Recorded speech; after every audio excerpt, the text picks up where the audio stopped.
President Wilson told me it was a strong factor in raising the funds needed for the war.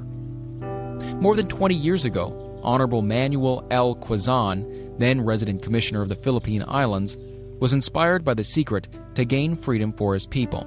He has gained freedom for the Philippines and is the first president of the Free State. A peculiar thing about the secret is that those who once acquire it and use it find themselves literally swept on to success with but little effort, and they never again submit to failure. If you doubt this, study the names of those who have used it, wherever they've been mentioned. Check their records for yourself and be convinced. There is no such thing as something for nothing. The secret to which I refer can be had without a price, although the price is far less than its value.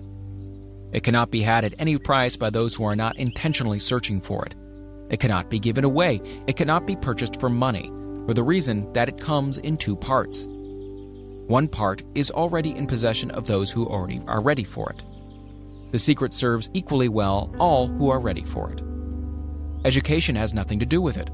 Long before I was born, the secret had found its way into the possession of Thomas Edison, and he used it so intelligently that he became the world's leading inventor, although he had but 3 months of schooling. The secret was passed on to a business associate of Mr. Edison. He used it so effectively that, although he was then making only $12,000 a year, he accumulated a great fortune and retired from active business while still a young man. You'll find his story at the beginning of the first chapter.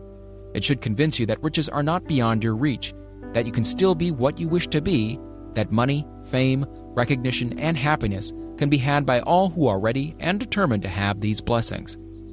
How do I know these things? You should have the answer before you finish this book. You may find it in the very first chapter or on the last page.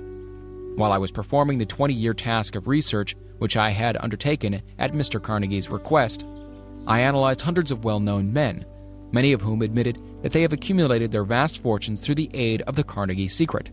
Among these men were Henry Ford, William Wrigley Jr., John Wanamaker, James J. Hill, George S. Parker, E. M. Statler, Henry L. Doherty, Cyrus H. K. Curtis, George Eastman, Theodore Roosevelt, John W. Davis, Albert Hubbard, Wilbur Wright, William Jennings Bryan, J. Ogden Armour, Charles M. Schwab, Harris F. Williams, John D. Rockefeller, Thomas Edison, F. W. Woolworth, Woodrow Wilson, W. M. Howard Taft, Dr. Alexander Graham Bell, Arthur Nash, Clarence Darrow. These names represent but a small fraction of the hundreds of well-known Americans whose achievements, financially and otherwise, prove that those who understand and apply the Carnegie secret reach high stations in life. I have never known anyone who was inspired to use the secret who did not achieve noteworthy success in his chosen calling. I've never known any person to distinguish himself or to accumulate riches of any consequence without possession of the secret. From these two facts, I draw the conclusion that the secret is more important as a part of the knowledge essential for self-determination than any which one receives through what is popularly known as education. What is education anyway? This has been answered in full detail. As far as schooling is concerned, many of these men had very little. John Wanamaker once told me that with what little schooling he had, he acquired very much the same manner as a modern locomotive takes on water, by scooping it up as it runs. Henry Ford never reached high school, let alone college. I'm not attempting to minimize the value of schooling, but I am trying to express my earnest belief that those who master and apply the secret will reach high stations, accumulate riches, and bargain with life on their own terms, even if their schooling has been meager. Somewhere, as you read, the secret to which I refer will jump from the page and stand boldly before you, if you're ready for it. When it appears, you'll recognize it. Whether you receive the sign in the first or last chapter, stop for a moment when it presents itself and turn down a glass, for that occasion will mark the most important turning point of your life. We pass now to Chapter 1, and to the story of my dear friend who has generously acknowledged having seen the mystic sign and whose business achievements are evidence enough that he turned down a glass. As you read his story and the others, remember that they deal with the important problems of life, such as all men experience.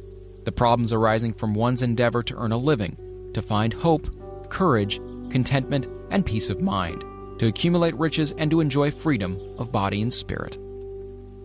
Remember, too, as you go through the book, that it deals with facts and not with fiction, its purpose being to convey a great universal truth through which all who are ready may learn not only what to do, but also how to do it, and receive as well the needed stimulus to make a start. As a final word of preparation before you begin the first chapter, may I offer one brief suggestion which may provide a clue by which the Carnegie secret may be recognized. It is this: all achievement, all earned riches have their beginning in an idea. If you are ready for the secret, you already possess one half of it. Therefore, will readily recognize the other half the moment it reaches your mind. The author.